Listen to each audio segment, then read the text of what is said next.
For the past decade, I've lived a quiet life in Utah. I own a small cabin in a town of people living the same life as me. There's a town center for shops and everything, but most people have cabins or houses a few miles out with either farms or just plain land. I didn't farm or anything, but I do have a lot of grassy land that borders some mountains. This happened almost 10 months ago now. It was around 8 p.m. one night, and I was sitting outside by the fire pit on my laptop. I did this almost every night, except when it was snowing out. It was always a calming way to end the evening before going to bed, but this night was different. I was out there for an hour, really zoned in on my laptop, when, through the crackling campfire, I heard something in front of me. I lifted my head, seeing a man standing on the other side of the flame, maybe 15 feet across from me. The man looked like a typical guy in his 40s that lived around here, big and rugged, with a large gray beard. I stood up from my chair. "What are you doing here? Where did you even come from?" I said, trying to hide the shakiness of my voice. The man stared at me with a look I'd only assumed was that of someone about to do something terrible. But then, he looked past me at my house. I kept my gaze on him as he began walking toward the front of the cabin. He went up to one of the windows and quickly peered inside, saying something under his breath. As he turned and started to walk away, I called out again, asking what he was doing, and threw in some unfriendly words, but the guy just ignored me.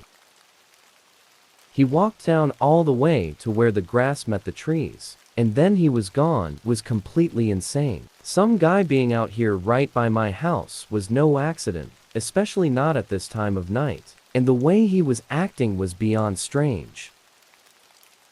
It was like he was looking for something and had no fear of intruding on me.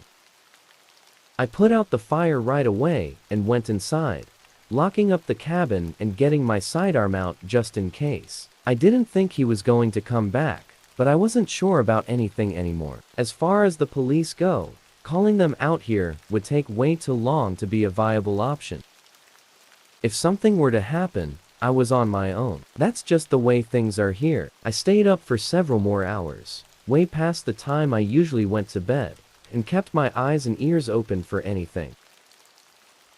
I don't remember the time, but it had to be at least 1 a.m., maybe even 2 a.m., when I finally passed out on the couch.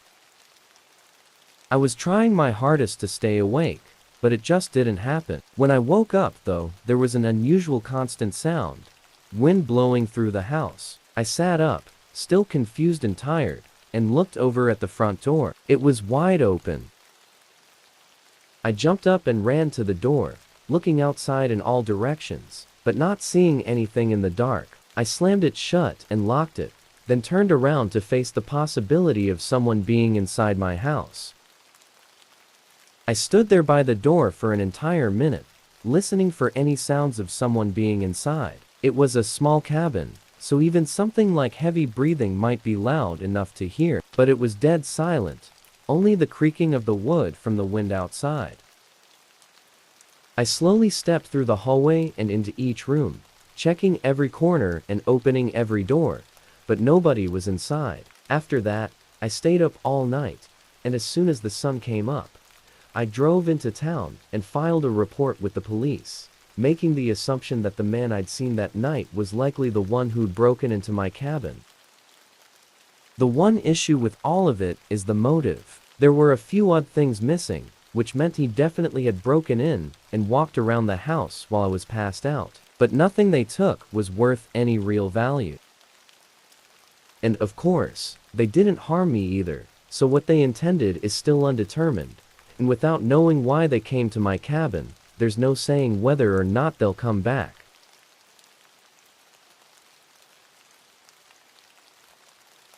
This only happened a few months ago. I recently moved into a very small one-story house that was close to my place of work. I used to have to drive almost an hour every day, so this move was really nice. The only thing was that I'd never really been anywhere in the area outside of where I worked, so it really was like moving to a completely different place.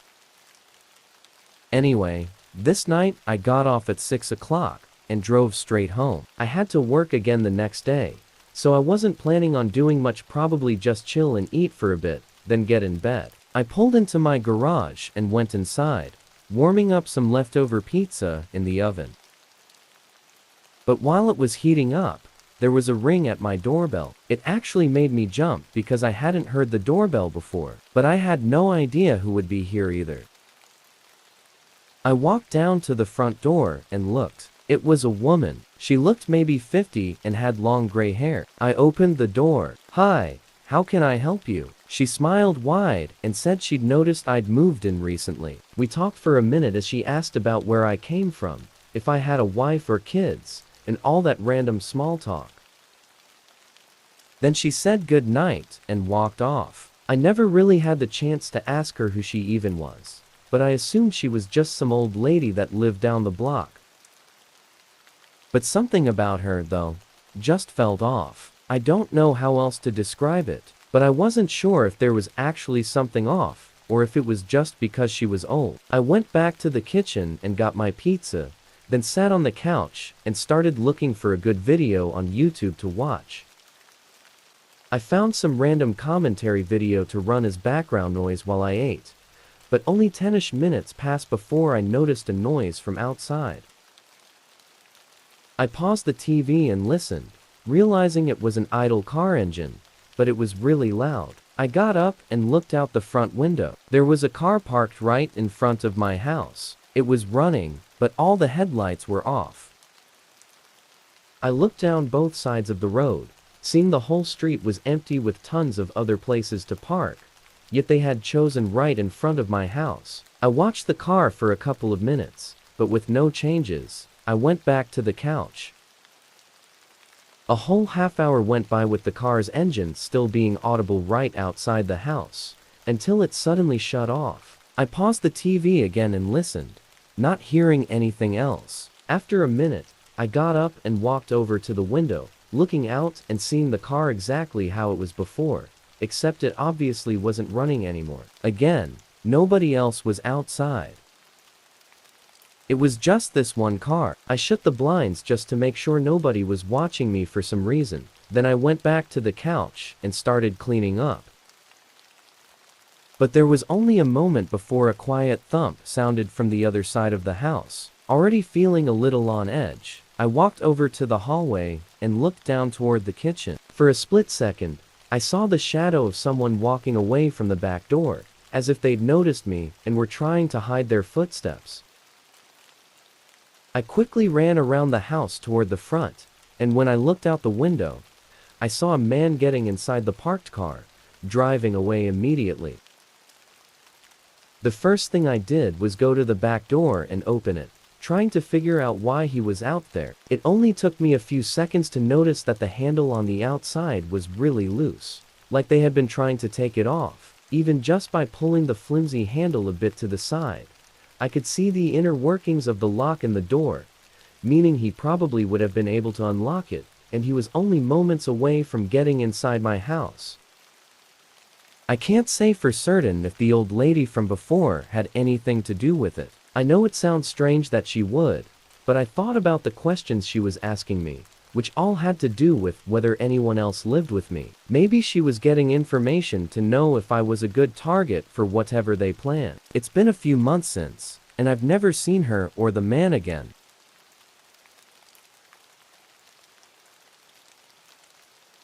I was working late one night in my office, trying to finish writing a report that was due in a few days. I had some tea to help keep me energized and was trying to get it all done as fast as possible. Staying up late was a regular thing I had to do for work, and it's always been difficult for me to maintain focus once I start getting tired. Anyway, as I worked at my office, and somewhere around, there was a knock at the front door. I got up and looked down the hallway. I didn't know why anyone would be at my door at this time. I walked down to the other end of the house and looked out the peephole, but nobody was outside on my porch. I took a step back and thought that it may have not actually been the front door. I was so focused on work and was on the opposite side of the house, so when I heard the light knocking sound, I just assumed it was someone at the door. I didn't know what else it could have been, but I just went back to my office and started working again. Maybe I should have been more worried about what the knock was, but I was so tired and wanting to get my work done that it wasn't even on my mind. After a few minutes, I stayed on the computer, typing away for the better part of an hour. Nothing else seemed to happen as far as the knocking went, but I was getting exponentially more tired by the minute. My workflow was slowing, and my eyes were getting heavy. But just when I was going to call it a night, I reached over for my tea, and right in the window across the room was a pair of eyes staring back at me. All I could tell from the moment was that it was a man, but he quickly ran away from the window after I saw him.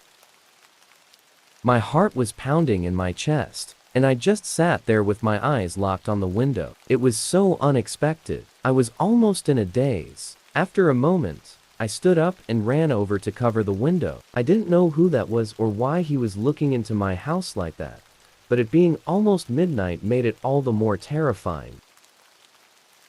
I left my office and went to the front of the house, looking out the peephole again to see if they'd gone to my front yard, but I didn't see him. I then went to a window on the back of the house and looked around, but again, there was no one out there. My adrenaline was pumping, and I was not tired at all anymore, but the now silence of the house was starting to freak me out. Did the man leave, or was he still outside? I went back to my office and got my phone, then started making my way back to the front door. My plan was to call the cops while keeping my eyes on the doors and windows. But as I got to the end of the hallway, I was met by a large figure standing in the back of the living room. He was tall and wearing thick clothes to hide his identity, but his eyes were not the same as the ones I'd seen in the window. This was someone else. The man didn't hesitate, charging across the room at me as I turned and ran for my office, locking the door behind me and pressing my body against it, preparing for them to try kicking it down. As they approached the door, though, they slowed to a stop and just stood right outside of it. I could hear them breathing, then starting to walk back and forth, like they were pacing in the hallway. But then I heard it again, a light knocking sound on the other side of the house. The man outside the door started to walk down the hallway back toward the living room. Then it was silent for a few minutes as I stayed there against the door. There was absolutely nothing. I called the cops, whispering into my phone and begging them to come quickly. I waited for about 5 minutes before I heard the sirens approaching my house. As they unlocked my front door and came in, there were no altercations. I heard them walk through the house and finally up to my door, and they never saw either of the men. To this day, I still don't know how the one man got in or what the two of them were trying to do. I think the knocking was their way of communicating from inside and outside the house, but then that makes me question what the first knock was that I heard. The whole situation freaks me out every time I think about it, wondering how long the one had been watching me for and how long the other man had been inside my house. It could have ended up so much worse for me, so I know I got lucky. But it's hard not to think about the possibility of them coming back, and luck isn't what I want to rely on for my safety.